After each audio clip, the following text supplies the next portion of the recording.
Okay. Uh, Welcome, Anu, and welcome all of you who have joined. And thank you for joining the first session of the Aspiring a New Line Managers track. I don't want to waste any time. Over to you, Anu. What happened to the glowing, welcome and all you were supposed Later to on. give me? No, I know we have a lot to say. I don't want to take time. We've already missed 5 minutes. Okay. All right. No problem. So let's get started. Any idea how many people are there right now? I'm We just have 54. asking to know the size of my audience. 54. 54. Okay. The thing is, it's very disconcerting to not have faces to look at. So I'm going to be a little awkward, I think, because never done this before. So bear with the awkwardness and welcome to the session about 343 habits of highly successful managers. I will be taking questions towards the end. I have a little bit to cover. In fact, when I started writing down, I found that I actually have a lot to cover. So I've put in a bunch of slides and I may not be able to cover everything. We'll see how it goes actually, and then we'll take it from there. For those of you who've never met me before, my name is Anu A. A actually stands for Anant Narayan, but in the last 2 years, I've taken on a pen name, Anu Annaya. I've been in the corporate world for about 2 decades, and 2 years ago, I suddenly woke up and realized my daughter was growing really fast. So I needed to spend some time with her. So I've taken a break, and while on the break, I've been writing other things, outside of tech writing. I suddenly realized I could write other things as well. So I've been writing a bunch of other things, and I even published my first book. It's called I Am in Denial. It has everything to do, like the title itself has everything to do with the fact that I still don't want to wear glasses. I hate them. And if you need to know more about what I've been up to and my digital, presences, you can look me up here. I think the slide deck will be shared later, so you can look me up. Feel free to connect with me via any of those sources. All right. So the session is titled, in fact, the whole track is titled Manage the Dogs, and this is a session about management. When we say management, do we mean management or do we mean leadership? There is always a confusion about, am I a manager or am I a leader? Here's something I found on the net by a person called Alexander. It says, when I talk to managers, I get the feeling that they are important. When I talk to leaders, I get the feeling that I am important. That's the distinction according to this person. And if that is the distinction, I think all of you should work towards not having the distinction at all, because anytime anyone deals with anyone else, you should always make that person feel more important, right? So I think this is my take on management versus leadership. I don't think you should delineate the two, and everybody should behave like a leader at all times. I have never seen the difference or the need to behave differently, regardless of whether someone is a manager or a top leadership or anything like that. With that.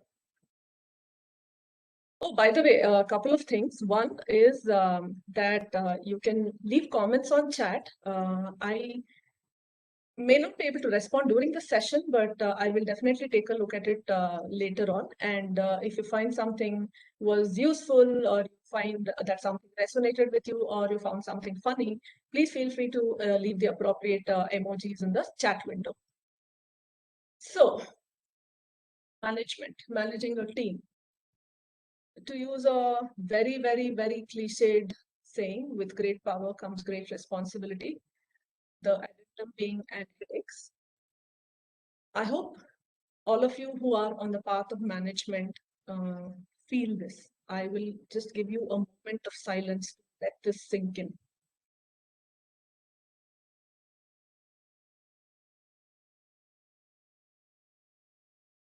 So you should realize that you're now responsible for a person's career, the life that they are about to lead in the corporate world, their happiness, their family's happiness. Stretch it further, their neighbor's happiness, because a bitter employee is a very, very cranky neighbor. Take it from me. So you are now responsible for the happiness of a whole bunch of people.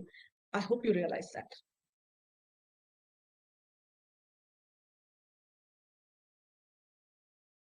Another thing that I want to bring to everyone's attention is that with or without your knowledge, it often happens that you are becoming a manager because all your life you wanted that tag. Either you wanted it yourself or your, mom and dad said, oh, that person became a manager, this person became a manager, when will you become a manager? Or your neighbors see you only when somebody says, the person has become a manager, whatever is the next senior manager, director, right? Designations count for a lot. So a lot of times without our knowledge, we are pandering to somebody else. We are not really thinking about whether that's what we want to be in the long run, right? So think for a moment before you go down this path. See, here's the thing. If you want to be a manager, you have to love people. Ask yourself that. I've seen posters in certain teenagers' rooms saying things like, it's not that I hate some people, I hate everyone. If you are a person who has that kind of a poster in your room or in your head, then maybe you want to reconsider being a manager. If you're not really naturally inclined to something like this, really, really reconsider. I'm not trying to scare anybody away. The happy slides are coming up, but I just wanted to set these expectations first.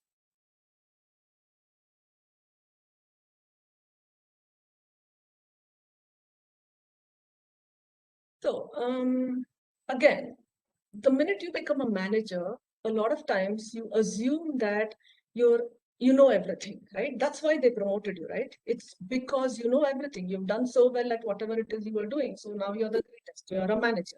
But be wary of that show in your behavior. You might think that in your head, and that's perfectly okay. You must take a moment to be proud of your achievement. But be careful about that percolating down to everybody. You don't want everyone to start looking at you as, as if you're behaving like some sort of a god. In fact, there is something that you absolutely need to do. You have to consider shifting your vocabulary, right? When you are responsible for yourself, you can say, I did this, I did that, I'm going to be delivering this tomorrow. All of that is perfectly okay. But the minute you represent your team, regardless of whether the team is standing behind you or not in a conversation, it's always as if they're standing behind you. So take a moment every day to practice saying we. A lot of times it doesn't come easy because suddenly one day you've transitioned from I to B and it doesn't happen overnight. So you may actually want to practice. When you're going to meetings, watch what you're saying, how you're speaking, maybe ask for feedback, but make sure that you start saying we, because the others who are listening to you also will start seeing your team because you're now representing them, right? You're no longer an individual entity. So start practicing the we.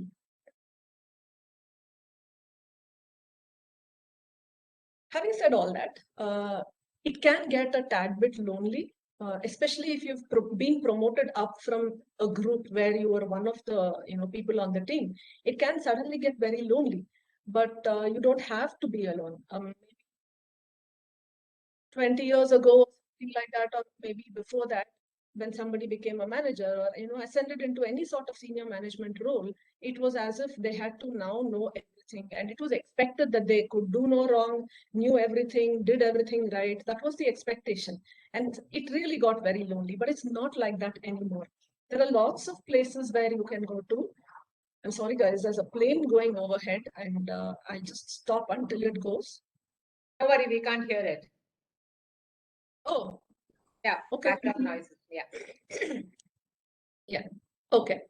So you don't have to feel the weight of it alone. There are peers, there are HR forums, your own HR department is there, and then right now, like forums like Manage the Docs, I'm sure there are tons of forums on LinkedIn and everywhere where you can actually interact with like-minded people and people with very similar problems. Until you go out there and start talking to them, you will not know that others, I mean, humans are the same everywhere, right? So the problems or the situations are the same everywhere. So don't hesitate to reach out and ask for help. And I was just doing a little bit of reading up while I was preparing for this session. There are tons and tons of such inspiring TED Talks, YouTube videos, and articles. I mean, you just have to go through all that and you'll get perspective. Definitely, I assure you, you'll feel much lighter because you know, okay, this is not a problem that is unique to you, right? So go out and seek collaboration. It may not be advice every time. You may just want to have somebody to sound out whatever issue it is that you're going through. But a word of caution, do this carefully. I've written it here. The tech writing community is really small and ridiculously well connected. If somebody sneezes in Delhi in some tech writing team, we will know. That's how it's been. If you are new to the community, if you haven't faced this, you will soon. Become a manager, do one thing, and you will know. It's because of this, and otherwise also because of the professional nature of the role that you're now in. Please be very careful that when you're discussing a situation, even with your best friend, it is best not to name the person. You never know what's going to happen. Tomorrow, that person may go join the other person's team, roles may reverse. It's a wide open field, right? Anything can happen. So please be very careful about how you present information to somebody else when you're trying to discuss a situation. How do you handle these things? Please be very careful about that. And stay focused on the actual problem at hand or the situation that you're facing rather than who. Don't focus on the who, focus on the what.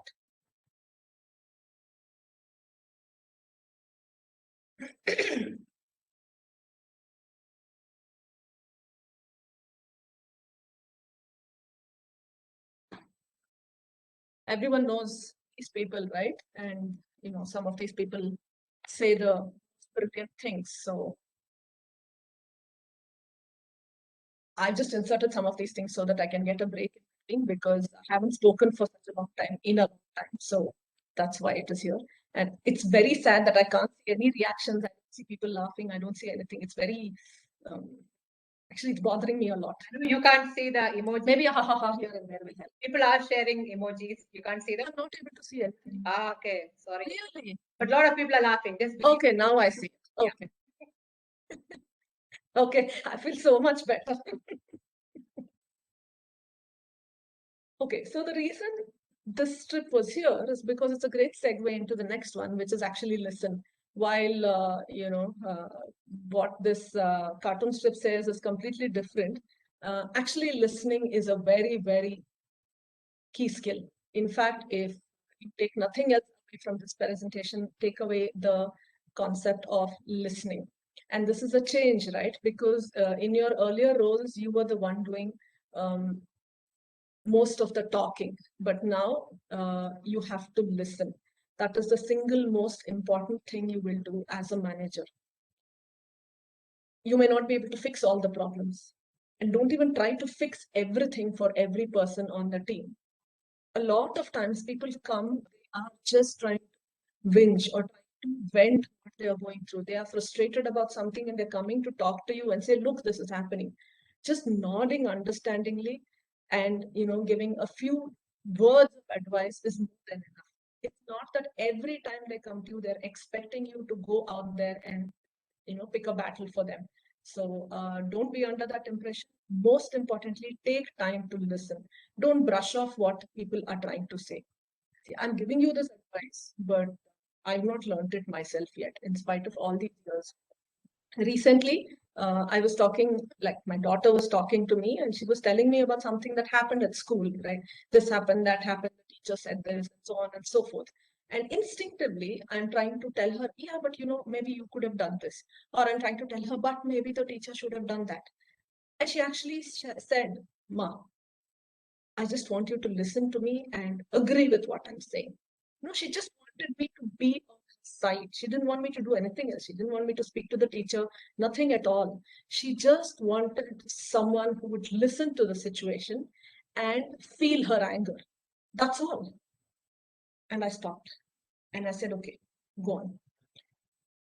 I repeat this mistake all the time. It's my general nature to try and solve whatever it is that she's trying to say. I feel like as a parent, I have to help solve everything, right? So that's my nature. But when she said that, actually, it hit me pretty hard. And in spite of the fact that I'm giving you this advice, it's not easy to always be in listen mode. Sometimes you forget. Sometimes you feel you have to solve this problem. You want to jump in and help that person out. Take a step back. Just listen. And sometimes you'll get keywords or something that will tell you, okay, maybe this is beyond listening. Maybe I have to do something. And then you figure out what you need to do. But first, listen. Does that make sense? Comments? Yep. Can I see chat? I'm not even able to see chat. Okay. Yeah, no, definitely 100% right. Okay, thanks.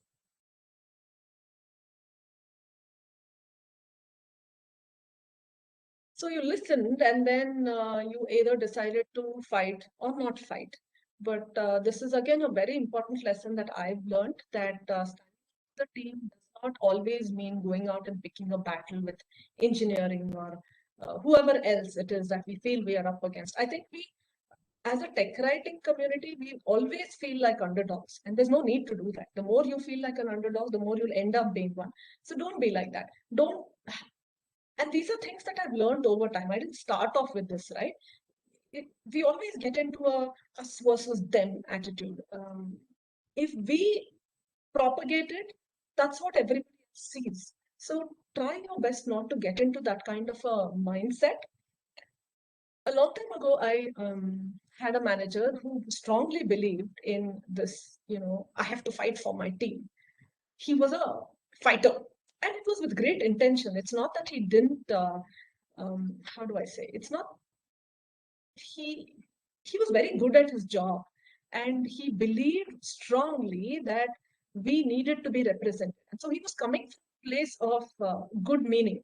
But what happened once was, I think a few of us went to him and said something was going wrong or something had happened, and he didn't bother to listen to the whole story because he had already decided that we were right and they were wrong, right? So he rushed off and literally fought with the engineering manager, and we all stood there. And actually, to be honest, we knew that we had messed up that time. We had. And what would have been nice was if the manager had said, okay, what happened here? Let's figure it out. And then gone back to the engineering manager and said, you know what, looks like we have a problem. We will fix it and we will come back. But most often we don't do that. We are, a little unwilling to accept. And when I say we, I'm talking about humans in general, unwilling to accept that we are at fault, right? So as a manager, I think it's important for you to know when your team needs that kind of support and when your team has to be going back to the drawing board and saying, okay, all right, so we need to fix this. And you have to take that call and you have to take the stand appropriately. And taking the stand, even when you have to defend the team, doesn't mean fighting. Take a collaborative approach.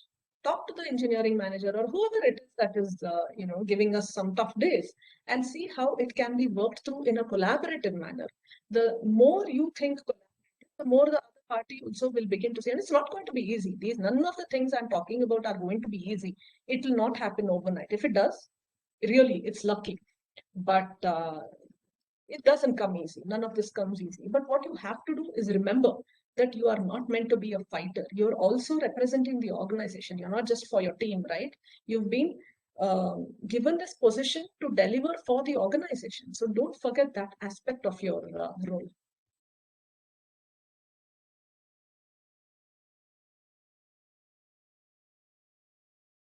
I see some comments about the numbers. We'll get to that in the end. So there's a lot of talk about the leadership style that one should adopt. And there are all kinds of leadership styles, democracy, dictatorship, so many in between. Be careful about the perils of democracy. You should know when to be democratic, when to say, okay, I'm to just lay out a dictate and everybody needs to follow. And when you adapt your style, with each situation. Situations demand a change in leadership style. People are different. Each person is different. So you may have to deal with different people in a different way. So you'll have to keep changing your style, I don't know, 10 times a day, 15 times a day, every day. So definitely one style is not going to fit all. Overall, you may have a certain style, like, Sandhya, for example, she's unflappable at all times, right? No matter what is happening, she's unflappable. That's her style. That doesn't mean that she will not rule with an iron fist at times when that is needed, right? So that's how you propagate your leadership style to different people at different levels within your team and within the organization as well. So think carefully about what leadership style you choose. One of my favorite examples about this is we had to have a team lunch. So when we were 3-4 people, it was very easy. We said, "Oh, where shall we go?" And some 2-3 people said something. We got up and went off and had fun. Came back.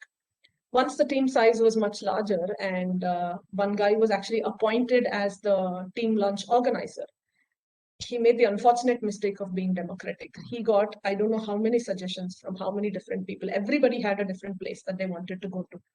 And it became very crazy because people were being kidnapped in bathrooms to make sure that their, choice was influenced. Like you have these politicians, right, being kidnapped in resorts and things like that.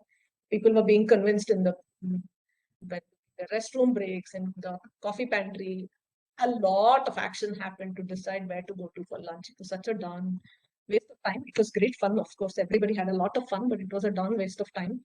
That was the time when that boy who was in charge should have actually said, "You know what, I'm in charge. I'll take the call," and just gone with it. And that's what we did finally. We just, a couple of us got together and we said, "Okay, this is the place we'll go to." Democracy would have been great at that time if maybe 5-6 people had the same opinion. But when you have a large team and everybody has different eating styles, people didn't want non-veg, people didn't want something else, people didn't like Chinese, so many different things for that particular day. So it was a mess. So be careful about democracy.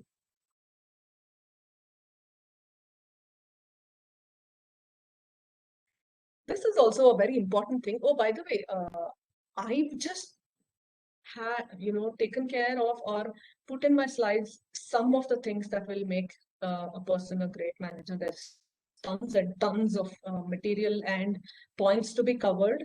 I will cover 343, of course. I deliver to my promises, but there are so many more things that I'd love to say. So if ever I write a book, there will be a lot more in it, and maybe we can do workshops. I keep dreaming about things like this, so stay tuned. So play to strengths. There was a time when somebody on my team was excellent at the projects that she was assigned to. And I assumed that she would be excellent at anything she would be assigned to. So there was a new project that was coming up that needed a lot of, research, and we needed to present information in a different way. So I thought, oh my God, she's going to be very excited about this. Assign that project to her. She froze 2 days, 3 days. "Hey, have you done this?" No, I'm still researching. 5 days, 6 days, nothing at all. Someone who is amazing, turning around things at high speed, had suddenly frozen, fallen into an abyss. I couldn't figure out what was going on. Took me a while, and then I finally got it. Completely out of her area of expertise. When the processes were in place, when she knew what needed to be done, when it was an organized project, with the ordinary chaos in an organized project, she was like on top of it and unflappable. But give her something from ground zero and ask her to do something about it, she simply could not imagine what to do. She could not. She didn't know how to even get started.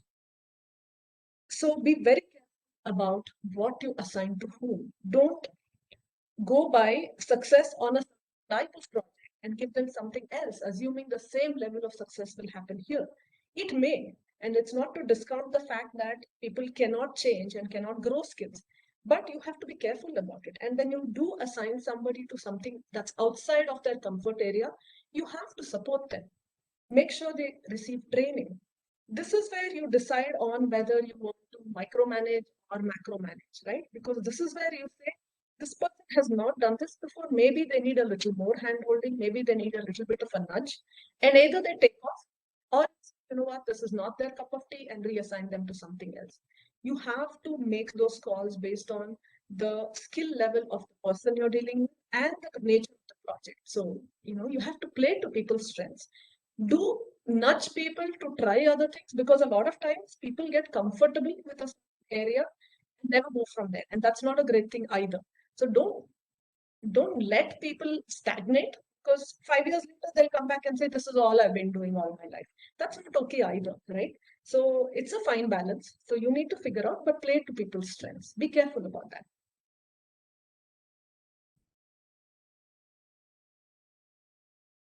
This is where I take a sip of water. Anu, just also to let you halfway mark, we are at 10:30. What's that, Asha? Just for to let you know it's halfway. We're 10:30 in terms of time. Oh, is it? Shucks. Okay. This is one of my favorite learnings for myself, actually. It was quite a wake-up call for me. There was a time when I was reporting into somebody in North America, and I had a team, and we had done a bunch of exciting things. So we were all happy to have a status meeting when my manager came down. So we had a status meeting, and it all went very well. Everyone spoke very nicely about the things that they had been doing. All that happened. Meeting got over, lots of claps, and everybody went away. And my manager said to me, Anu, everyone in your team looks and behaves like you. You've built an amazing team, or something to that effect. I don't remember the exact words. And I was very smug. I was like floating on a high the whole day. And I think for a few months after that, also, I was absolutely floating. Much, much later, I realized that I'm sure she meant it to be a compliment as well. But much later, I realized that that's the worst thing that a manager should hear. You cannot be building a team of people who think and act just like you. Where's the diversity? Where's the ability to do something great if everyone's going to think like you? If you have a problem and you don't have a solution, nobody in your team is going to come up with a solution because they're all thinking just like you. Where's the mix? So shake it up. Recruit the guy who makes you uncomfortable during an interview. If he has all the right answers and you know that he's going to do his job, but he makes you uncomfortable, chances are you'll say, may not be a fit on the team, cultural misfit, etc., etc. Try not to think like that. Try to think what he might bring to the team, like to shake up the team, right? So don't make the team your mirror.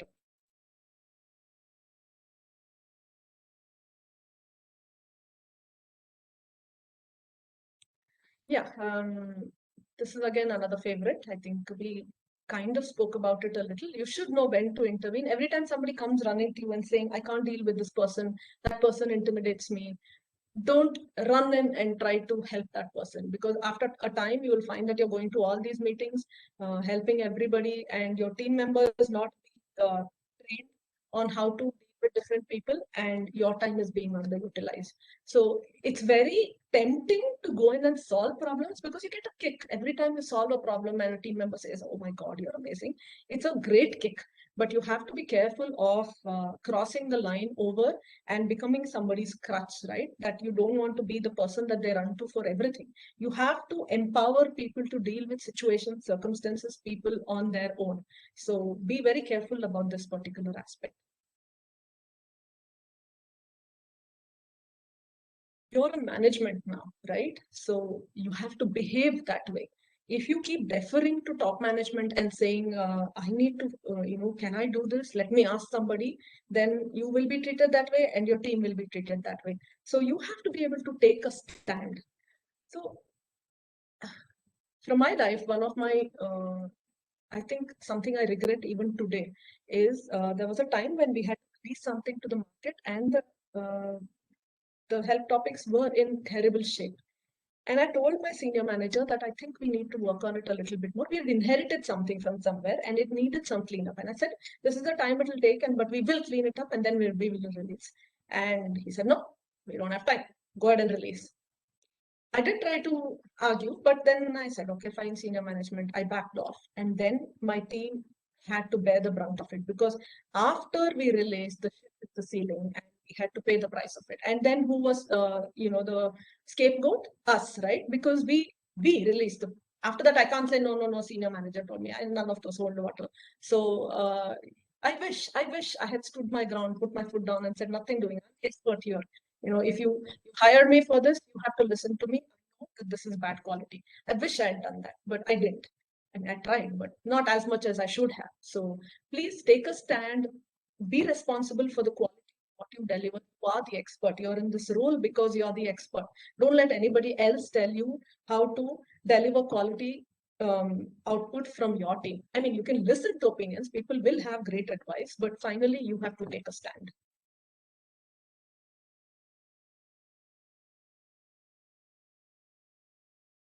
I'll go a little fast because I think we're running out of time. We kind of talked about this a little bit, empower the team, when I talked about not being the crutch. This is also similar in the sense that allow your team to take decisions. And sometimes it might be right, sometimes it might be wrong. I'm sure all of us do that, right? There are lots of times when we make wrong decisions. It's okay. As long as you are able to tell them, don't worry, I've got your back, right? So empower them to make the right decisions. I like the statement, decision making is their fundamental right. Thinking human beings should be allowed to take decisions, and then you back it up, you support them, help them, give them more information so that they'll take better decisions next time. That's your job.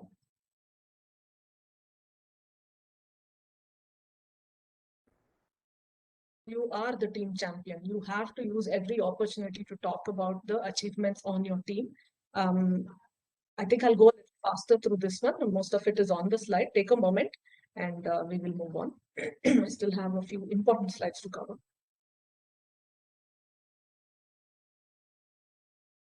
This, I believe, is very important because you've ascended into management doesn't mean that you can forget your craft. You are a tech writing manager or any field for that matter. I mean, while I'm talking tech writing, everything I'm saying here is generic to any field.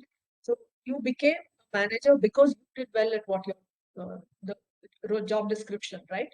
So don't ever forget that and stay on top of everything that's going on in the industry. When you're allocating work or when you're strategizing or any of these things, if you know what's going on in your domain or industry or even in the organization, what are the core vision, core goals of the organization?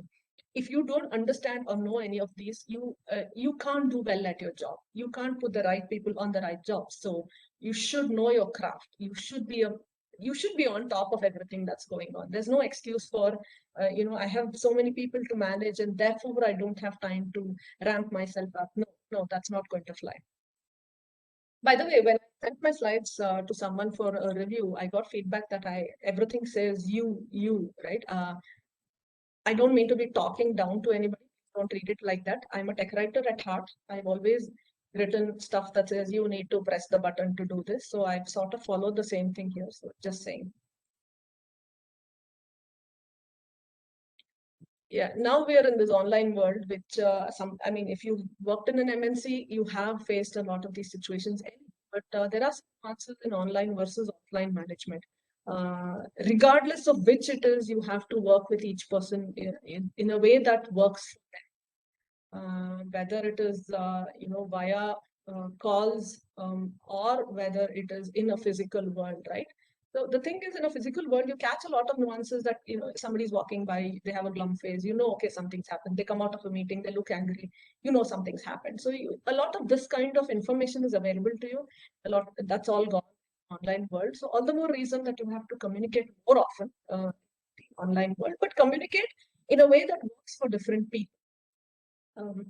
When I was working 2-3 years ago, I had a manager who loved to have informal conversations. That works very well with me. I'm also very high on informal. One day he said, "Chalo." And then we got into his SUV and then we went off to a tea stall down the road. And we had an amazing conversation about some strategic stuff that we were going to do for the department over tea at the roadside tea stall. It was brilliant. It absolutely worked for me because that's what I enjoy. And 2, 3 years, 4 years later, I still remember that conversation. I know where we stood. I know what we talked about. It was amazing.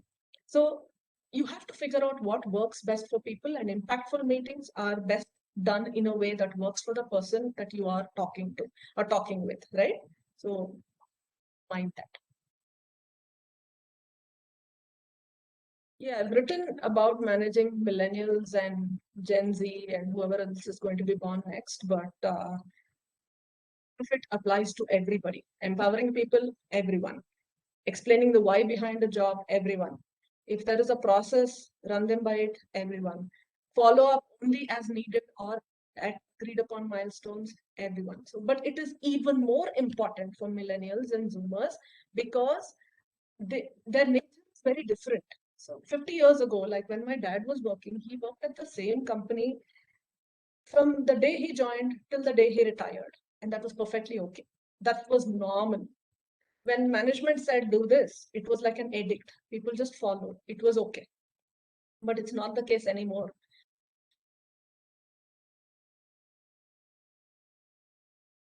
I cannot get my word. So that's true for most of us now, I think. If we've been around in the system, we've begun to question things. We know a lot of things now. We've understood how things work. So when somebody lays down a stupid rule, we want to say why. This is better. Encourage that kind of conversation and explain the why. And if they question you back, don't take it personally. That's how they behave. My daughter questions everything, right? And that's not because she's trying to intimidate me or antagonize me. It's just who they are. They are wired to think, and we should encourage that. So, a lesson as managing Zoomers, especially, is concerned. Asha, how much time do I have? We are at 10:40. We have 20 minutes. Maybe we can have 10 minutes for Q&A. I think there will be lots of questions. Okay, we should be good. All right. This is, I think, something that a lot of people struggle with. I'm now a manager. I'm responsible for these people. Can I be friendly? Yes, of course you can be friendly. Don't assert on your real nature. Don't ever do that. You are not morphing into a different persona because you're taking on a certain role, right? Stick with what are, we talked about it in the beginning. If you're a people person, if you love people, that's why you're a manager. But because you became a manager, stop talking and interacting with people, that's so counterproductive. So don't do that. Don't be afraid to be friendly. Be friendly, but definitely you have to draw lines. You have to be careful.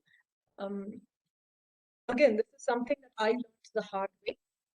Someone top level had resigned at the organization, and I usually like to grab a cup of coffee, grab one employee, have a conversation with them. That's, I mean, with people that works with, of course. So when I was doing that, because I'd heard this information, I casually told that person, oh, you know what, this person has resigned. And then came back, and then I was anyway planning to have a meeting and, disseminate the information sometime during the day. But it was terrible because person X went and person Y, person Z, then person W came back and said, how come you didn't tell us? I was going to tell you. No, but, Y heard it before me. Y heard it from X heard. It was high drama. And before I sort of calm down and say, it's not a state secret, someone has resigned, it doesn't even impact us in any way, it's just information. None of it matters. What matters to people is who they heard it from. It sometimes you sit back and wonder why that is important. But if you put yourself in those shoes, you'll realize that, somewhere it gives you some signals of, oh, am I important? Am I not important? No explanation matters. Just be careful about what you're doing, right? So while it's okay to have casual conversations, be very careful about what kind of information, corporate or work-related information you're disseminating. If you're talking about that person and what they are doing work-related, it's perfectly okay. But just be careful about the kind or nature of information that you're giving out during these kind of informal conversations. I think this is terribly important. If you're a manager, you are taking tough decisions. We had a slide that talked about taking a stand and taking decisions. And taking decisions means that sometimes you make some tough decisions. They may not always be right. And then much later, you may realize, you know what, that was probably wrong. Or the day after you've taken the decision, you realize it's probably wrong. It happens. It's okay. Learn to forgive yourself. Don't carry that weight because you signed up for the long haul. This is going to happen. Of course, you have to learn from it and make sure you never repeat that mistake again. But there will be another mistake some other day. There's no point in carrying that burden over. Probably some employee was hurt, something bad happened. I'm not saying, it's discount. Have to learn to forgive yourself. And this is true for life also, right? There are so many mistakes that we make on a regular basis. If we carried the burden about all of it, then we'd just be, 100 feet under the ground by now because of all the weight of the, mistakes that we make. So learn to forgive yourself. Most important, 343, don't forget to have fun. No matter what you do, no matter, how difficult everything is, the most important thing is to have fun. They say a family that eats together stays together, a team that laughs together works well together. I can give it to you in writing. This is what I have seen. The more fun you have, the more productive you are, the more everybody works well with each other. So don't hesitate to have fun. When I joined one of my previous organizations, I'm notorious for laughing a lot and loudly. So it was an open plan system, and obviously I crack a lot of jokes. So a lot of laughter happened, and I could actually see some heads popping up from other teams. Right? Think of the laptop like this, and they're like this to see what's that noise? What's the strange noise in the office that we've never heard before? It was like that. But anyway, that doesn't matter. And a lot of others are going to be very angry and upset. And in fact, one team even complained to HR saying these people make a lot of noise, but they're just jealous because we're having fun and they don't know how to have it. So don't forget to have fun. Most important.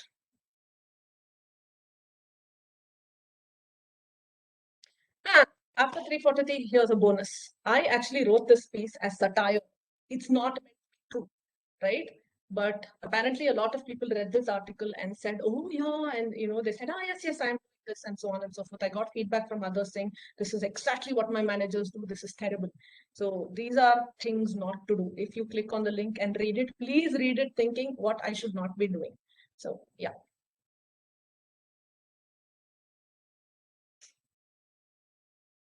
343 points, right? I did cover 343. I never said they would be in order from 1 to 343.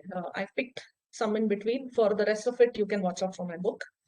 Tried to cover as much as I could, but a lot of stuff is learned on the job by watching, observing. There must be people, there are other managers who you think do well, right? Watch them. What do they do? Learn from them. And there are managers from your past or, whom you watch on a daily basis who are absolutely messing it up, right? One, make notes about that as well. That's a great lesson in what not to do. So learn every day. Nobody becomes a great manager overnight. Learn, be open to change, ramp up, attend training, use all the resources available to you to do the job well. It's very satisfying. When somebody comes back many years later and says, you did good, it is very, very satisfying. On that note, good luck. Thanks a ton, Anu. Thank you. That was brilliant. And before we get into the questions, I see a lot of people here from the tech writing industry. So Anu's, for those of you who are not from the industry, I know there are some other people also in here. Anu is one of the most inspiring people in the tech writing industry, and I would say anywhere in the working world. And most of us can claim that the best tips of management we learned not by listening to Anu, rather than I think I learned it all by just watching her.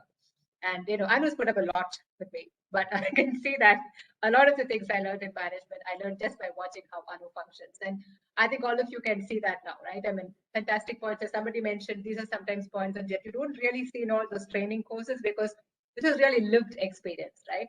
And Anu has also been the president of the Society for Technical Communicators for many years. She's been, a very popular compeer and host at various presentations and conferences and in-house, and working with her in the same company. It's been like Anu would be buzzing around all the time, setting up new things, including an innovation hub, for the entire company.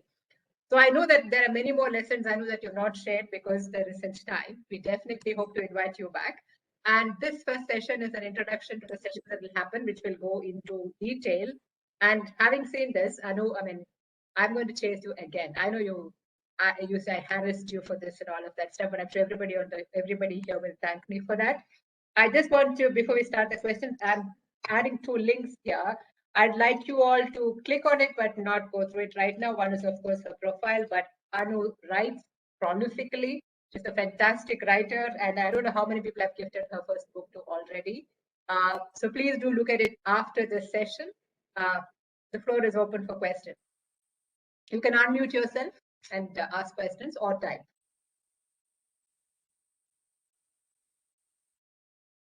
You will moderate, no, because I'm watching time here. I'm watching the chat here. There's a question in the chat box from Sayandev Bhattacharya. Who is this? There's a question in the chat box. Would you like me to read it out? Yeah, please read it out. Yeah, because I see a lot. If you, please. Yeah. So layoffs, how a business decision like this impacts a manager if the manager has to pick a team member to lay off or announce a name. How he or she should perform this role? Any best practices? So just to make sure I understood your question, you're asking if I do have to lay off someone, how do I do that, right? Yeah. Yeah, it is absolutely the toughest thing. I was talking about decisions and carrying the weight of it, right? One of them is absolutely layoffs. In fact, I was going to mention that. I missed. Thanks for bringing this up. It is very tough. No matter how, like, you can be laying off people because it's a corporate decision or because of performance issues. N number of reasons why somebody is being asked to go. But what you really think of is, but they have a family, they have some mouths to feed. It's very, very difficult. But it is what needs to be done. So one thing that you always have to remember is that apart from the people leader hat that you're wearing, you're also wearing the hat of a corporate leader, right? You are representing the organization, so you do what is best for the organization. Having said that, work with HR to figure out if they have some processes in place about how to do this. In a lot of companies, they actually give you a script. You just need to read out the script and be emotionless and just do that. And typically, an HR representative is with you while you're conveying the message. So you just stick to the script. Don't add any extra emotions to it because that is not the place for it. If you have a great employee, can catch up with them later, doesn't matter. But even after, please remember, you're still representing the organization. So don't say, yeah, what to do, they take all these bad decisions. That's not okay. I think you can support them. Maybe try help them find a job, maybe work with them to sharpen their profile. There are a lot of things you can do to help. But remember that at that point in time, you're playing the role of a representative of the organization. So harden your heart and do the job. Did that answer? That answered, but there's one more part of this question. So he asks, when you have to choose from a team, like how do you do that, and any best practices for that? Okay, but when you say when you have to choose, are you saying somebody has said you have to let go one person on the team? Is that how it is? Looks like, yeah. Okay, I mean, that's a bit strange, but okay, maybe they're trying to cut down numbers. A lot of times, this kind of exercise is not done in a silo. It is done at an organization level where they view the performance of everyone, and typically the lowermost in terms of performance is let go. That's what happens. So I'm not sure what's going on with you, but or wherever what you're quoting from, but you would look at everyone based on their performance, and then probably choose the one that's not performing well. You know what needs to be done for the team. You kind of usually have a sense of someone who's not really putting their fair share of the load. If you're honest, you will be able to sense that. That, right? For a long time, you've known how that person is performing, so you pick that person, I guess. But I don't know, maybe talk to HR also and ask for help, because you don't really have to do this alone. Maybe you can take data to HR and see, on what basis you can take that call. Don't try to solve everything by yourself. And it's a very hard ask to try and pick someone from the team.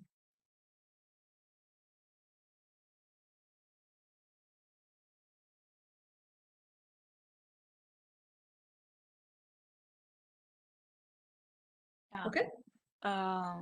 Here's a request to everyone who has attended the session. I have just pasted the link to a quick feedback form for Anu's session. So kindly take out a couple of minutes right now to provide your valuable feedback on how you found the session and what are the aspects of the session you would like to hear further on. I have a question, Malika. Hello. Yes, go ahead. Yeah, please ask. How would you know that you will become a good manager? Is there any cross-check? Can you validate? I wish I could say. I don't know. The thing is, I believe there are lots of companies that have training programs that help you assess where you're at by doing role play and things like that. So there are workshops also, I'm sure, that we can find on the net. So you can assess yourself, or you can go through some of these workshops and get feedback. But I don't know if there's a single form that says, okay, ABCDE, now you're a great manager. I'm sure there's material. I think there are lots of companies that actually do workshops for about to become managers, and give them feedback, maybe give them time to ramp up and correct some of the areas where they need help. So there is material available outside.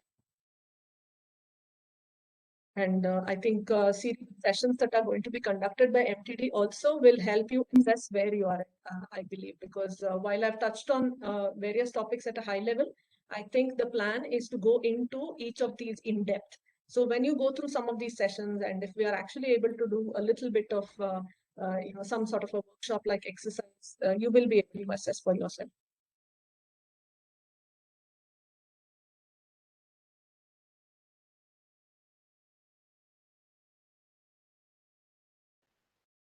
Any more observations? I think that's it. I think we have some time. Yeah, please go ahead. Okay. Hi, I have a query. I have a small query.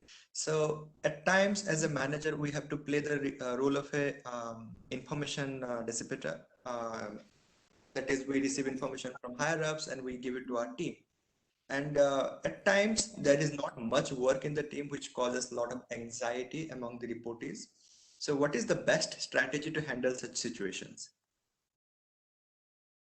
Because we ourselves might not be getting sufficient information, but our team expects us to go and fill in the gaps, tell them what is happening in the org. And there is a lot of anxiety in the team, whether we have sufficient work to continue, are we going to have our jobs, or are we going to be laid off? So what is the best way to keep the team informed and keep them encouraged? Honesty is usually best, I have found, and I think all of us have gone through some of these situations. So honesty is always best. Tell them what you know and tell them what you don't know.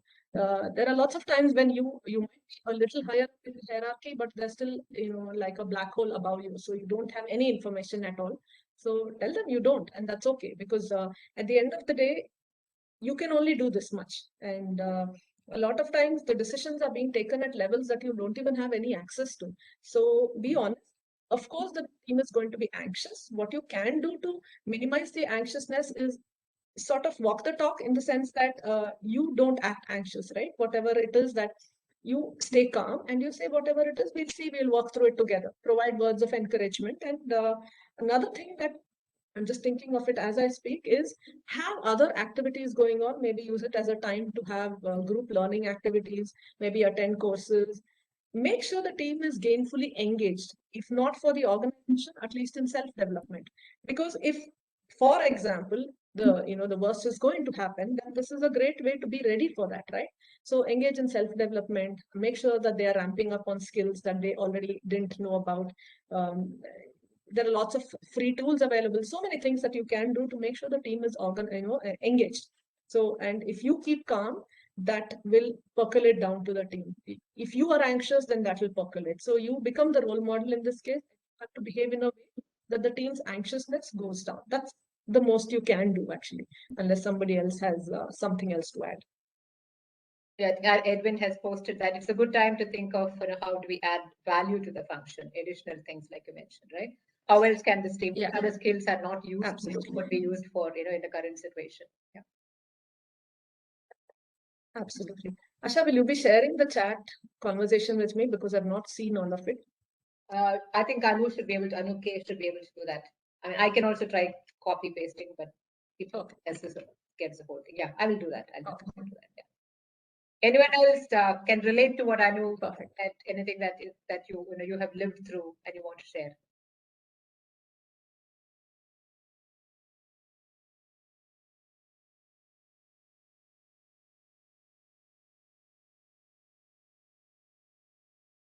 I have another query. So at times we see that in a team we have more than one people who are performing equally well. So how do you differentiate when you are deciding, when you are filling out the appraisal forms for them, we are providing feedback for them? How do you decide who should get a better grade or a better pay? Because in such situation, as an employee, I have experienced this anxiety that because as an employee, we tend to think that, I think I should have got better. So how do you do justice to the reportees? Thank you. I wish there was an easy answer to that. Raman, I'm sorry, I don't know how to pronounce your name, but I wish there was an easy answer to that one. It's not easy. Sorry, how's it?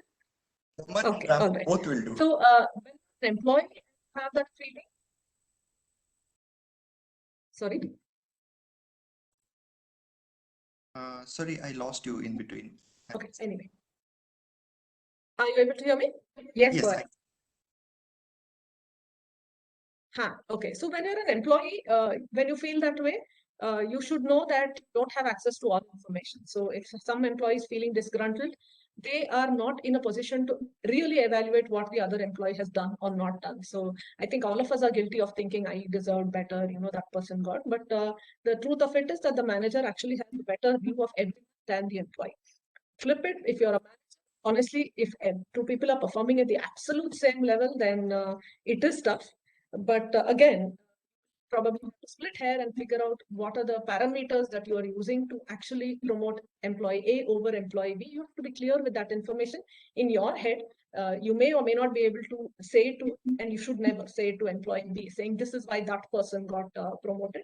But somewhere along the way, you straighten and make your parameters strong so that you're able to clearly differentiate between employee A, B, C, or whatever it is, right? Because at different levels, people are going to be performing well. So this is a call you have to take at regular intervals. So you need to know what basis you're using, and that has to be very strong. Thanks, Anu. Thanks, everyone. I know we have run out of time. I've just put in the link to the Manage the Docs LinkedIn page. So if you are a tech writing manager, please do join.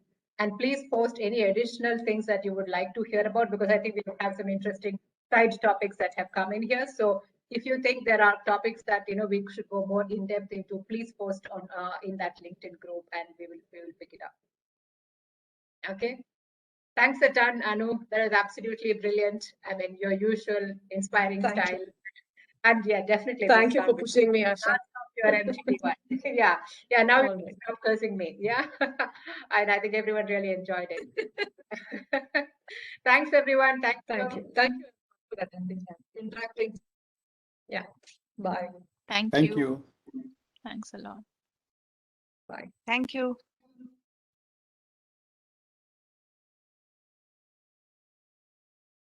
Thank you. Thank you.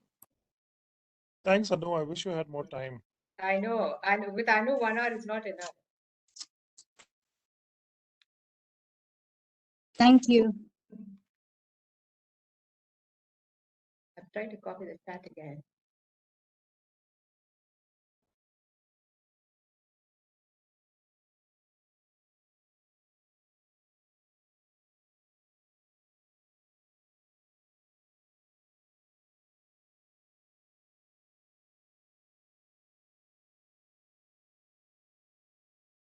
So do we get to hang around all day, or is someone going to? I was just copying the chat. Everyone can go back to whatever they were doing. Maybe having your martinis or whatever it is. Please go ahead. Bye-bye. Bye, Asha. Good job. Bye. Bye. Thank you.